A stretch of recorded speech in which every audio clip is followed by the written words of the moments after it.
অনেকগুলো মানুষকে মেরে ফেলেছে। সকল পত্রিকায় এই নিউজটি ছাপা হয়েছে, স্কাল মাস্ক কিলার। কিন্তু মিডিয়া এর আসল কারণটি বলবে না। অর্থাৎ জোশ বুঝাতে চেয়েছিল যে এর পিছনে একটি ডাইনির হাত রয়েছে। তারপর ডিনা জোশকে বলে যে তুই এই ইন্টারনেট থেকে বের হ এবং গাড়িতে গিয়ে বস। আর তখন জোশ বিরক্ত হয়ে বলে যে তুমি তোমার ডিপ্রেশন থেকে বের হও এবং শ্যামের চক্কর ছেড়ে দাও। এটি শুনে ডিনা অনেকটা রেগে যায় এবং চিৎকার করে জোশকে গাড়িতে গিয়ে বসতে বলে। এরপর তারা স্কুলে চলে যায়। স্কুলে একটি সুন্দরী মেয়ে রয়েছে, ওর নাম হচ্ছে কিট। আর এই কিটের প্রতি জোশ অনেকটাই দুর্বল। এরপর আমরা দেখতে পাই যে ডিনা ওর লকারের কাছে গিয়েছে।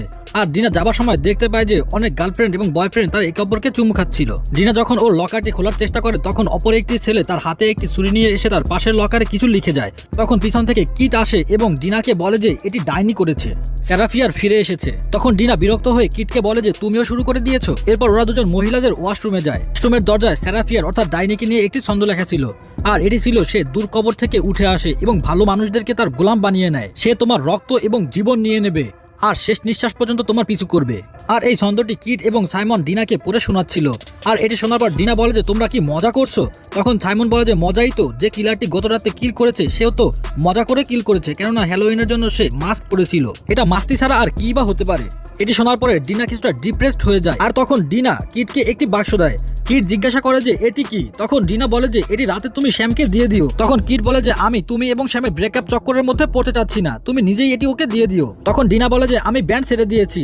এরপর কিট বলে যে তোমার কাছে ব্যান্ডের পোশাক তো রয়েছে তাই না, তুমি শেষবারের মতো আরেকবার ওটিকে পরে নাও। এরপর কিট বলে যে আমার কাছে এমন কিছু রয়েছে যার দ্বারা তুমি শ্যামের মুখোমুখি হতে পারবে। এই বলে সে সাইমনের বাক্সটি খোলে এবং ওর মধ্যে ড্রাগস ছিল। এটি দেখে ডিনা বলে যে তোমরা আবার ড্রাগস বিক্রি করতে শুরু করেছো। আমি তো ভেবেছিলাম ওর ভাইয়ের ঘটনার পর থেকে তোমরা ড্রাগস বিক্রি করা ছেড়ে দিয়েছো।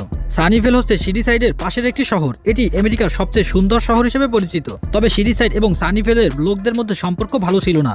তারা একে অপরকে অনেকটা শত্রুর মতো মনে করত। আজ রাতে সিডিসাইড এবং সানিভেলের মধ্যে একটি ফুটবল ম্যাচ রয়েছে। গেম শুরু হওয়ার পূর্বে গত রাতে ঘটে যাওয়া ঘটনার জন্য সানিভেলের লোকেরা মোমবাতি জেলে তাদের জন্য শোক পালন করবে। আর এই অনুষ্ঠানে সকল মেম্বারদের উপস্থিত থাকাটা বাধ্যতামূলক ছিল। আর তাই ডিনাকেও সেখানে যেতে হয়েছিল। আর সে নিজেই স্যামের সাথে দেখা করবে এই সিদ্ধান্ত নিয়ে নেয়। অনুষ্ঠানটি সানিভেল শহরে অনুষ্ঠিত হচ্ছিল। অনুষ্ঠানে উপস্থিত হবার পরে প্রথমে মেয়র এবং পরে শরীফ গুড বক্তব্য দেয়। মূলত মেয়র হচ্ছে শরীফ গুডের আপন বড় ভাই।